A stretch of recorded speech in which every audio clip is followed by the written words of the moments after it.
Bharatiya Janata party की सरकार में मुसलमान असुरक्षित तो है ही है।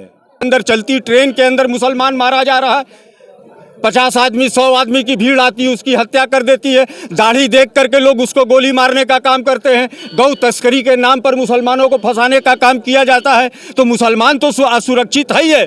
जब तक फासिस्टवादी ताकतें इस देश में रहेगी, अल्पसंख्यक, पिछड़ा, दलित सब असुरक्षित रहेगा।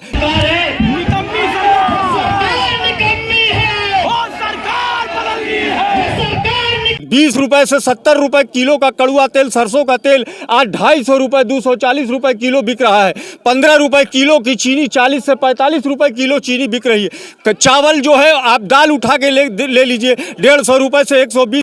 मैं मुस्लिम अकेला प्रत्याशी हूँ बहुजन समाज पार्टी का। दलित समाज हमको हाथी पर बटन दबा के बहुत डंके की चोट में रोहनिया सेवापुरी से या जहां कहीं भी अपना मत देकर हमको जिताने का काम करेगा। आज बसपा के अध्यक्ष आनंद जी का जो है कि यहाँ पे जनसभा था, बातचीत करने के लिए हमारे साथ जुड़ चुके हैं सैयद नियाज अली जी। बताइए कि आज प्रधानमंत्री के संसदीय क्षेत्र से जो है कि आपको बसपा ने कैंडिडेट घोषित किया, अजय राय और प्रधानमंत्री के इस बीच की लड़ाई में आप कहाँ अपने आप को पाते हैं? मेरी लड़ाई सीधे बीच ऊंच वाला कोई मामला नहीं है। मेरी लड़ाई जो है सीधे देश के प्रधानमंत्री माननीय नरेंद्र मोदी जी से है, भारतीय जनता पार्टी से है। बीच का कोई मसला ही नहीं है। मोदी जी कह रहा है कि इस बार हम 400 सीटों के साथ जो है कि सरकार भी बनाएंगे और बनारस में 10 लाख वोटों से विजयी घोषित होंगे, इस तरह की दावे की जा रही है। भाई सीधी सी बात है भाई, हम कुछ नहीं कह सकते, लेकिन इतना ज़रूर कहना चाहते हैं कि उन्हीं के पार्टी के वरिष्ठ नेताओं ने ये कह दिया जुमला है। हर बात जब उनको जुमला है तो जुमले की सरकार है। बसपा ने आप पर तो 400 सीट कहें चाहे 4000 सीट कहें, ये जुमला है भैया, सीधी सी बात है। जी बताइए कि बसपा ने आप पर भरोसा जताया है और जिस तरह से प्रधानमंत्री टारगेट कर रहे हैं कि इस बार अगर कांग्रेस की अगर सरकार रही तो जो जेवरात है मंगलसूत्र तक मुसलमानों को दे दी जाएगी, यहाँ तक कि हिंदुस्तान के सभी संसाधनों पर मुसलमानों का हक था, ऐसा मनमोहन सिंह ने कहा। कौन सी ऐसी संसाधन है देश के अंदर जिस पे मुसलमानों का हक है? लाल किले का इस्तेमाल जो है लाल किले को बेच दिया, किसने बेचा?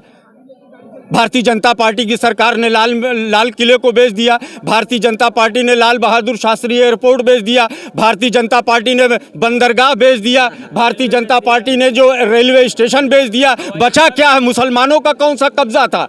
ये झूठ फैलाना बंद करे लोग, जनता सब समझती है। कांग्रेस कह रही है कि भाजपा की सरकार में मुसलमान असुरक्षित है। क्या आपको लगता है कि मुसलमान असुरक्षित है जिस तरह से बयानबाजी हो रहा है? भारतीय जनता पार्टी की सरकार में मुसलमान असुरक्षित तो है ही है। पहलू खान की हत्या हो गई, मॉब लिंचिंग हो रही, पूरे देश के अंदर चलती ट्रेन के अंदर मुसलमान मारा जा रहा है। 50 आदमी 100 आदमी की भीड़ आती है, उसकी हत्या कर देती है। दाढ़ी देख करके लोग उसको गोली मारने का काम करते हैं। गौ तस्करी के नाम पर मुसलमानों को फंसाने का काम किया जाता है। तो मुसलमान तो असुरक्षित है ही है। जब तक फासिस्टवादी ताकतें इस देश में रहेगी, अल्पसंख्यक, पिछड़ा, दलित सब असुरक्षित रहेगा। इस बात को मैं कहना चाहता हूँ। सबसे बड़ी चुनाव जो लोकसभा की चुनाव मानी जाती है, इसमें से जो है कि तमाम मुद्दे जो है जनता के वो गायब है। सिर्फ हिंदू और मुसलमान की लड़ाई में कहीं ना कहीं जनता पीसी जा रही है, लेकिन इसका आप लोग कैसे समझाने?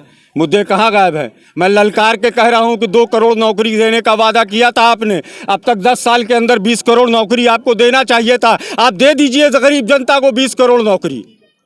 आप 400 रुपए का सिलेंडर आपने 1200 रुपए में बेचना चालू कर दिया। हमको 400 रुपए में वापस कर दो, हमारा सिलेंडर हमको 400 रुपए में दो।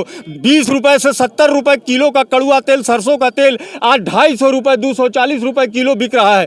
15 रुपए किलो की चीनी, 40 से 45 रुपए किलो चीनी बिक रही है। चावल जो है आप दाल उठा के ले लीजिए 150 रुपए से 120 से 150 रुपए किलो बिक रही है। आप चावल उठा लीजिए 70 रुपए 80 रुपए से लेके 120 रुपए किलो चावल बिक रहा। गरीब खाएगा क्या? गरीब खाएगा क्या? क्या नहाएगा, क्या खाएगा? आप जो है क्या कहते हैं, आप सीधे ये इन सब चीजों को वापस कर दो।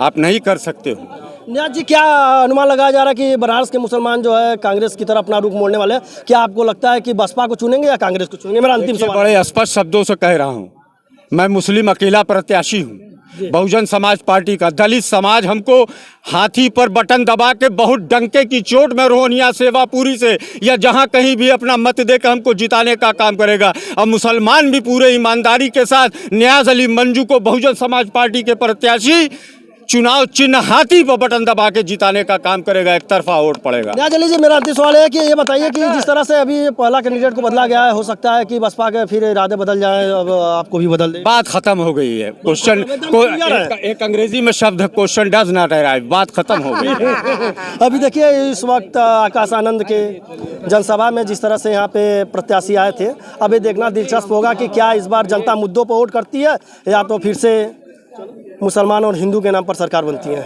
मिलते हैं अगले खबर के साथ, तब तक के लिए नमस्कार, धन्यवाद।